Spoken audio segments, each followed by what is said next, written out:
Riri gicinga kia uteti wa mwaka wa 2022 kironeka ta kianjĩtie kũthegea na mũrurumo. Munini wa President William Ruto ni oritie ateti kwiga uteti keberi-ini muingi wambe ũrutĩrwo wĩra.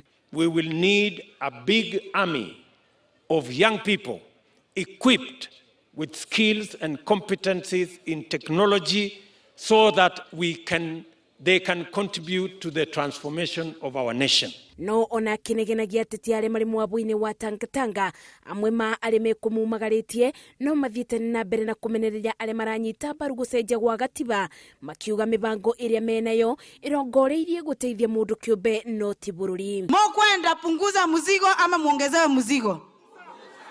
Hatutaki hiyo ingine ya breaking bridges. Ile constitution ama referendum tutauga mkono ni ile ita create, kama ni maneno ya kabila watengeneza viti 42 kila kabila ipate kiti yake.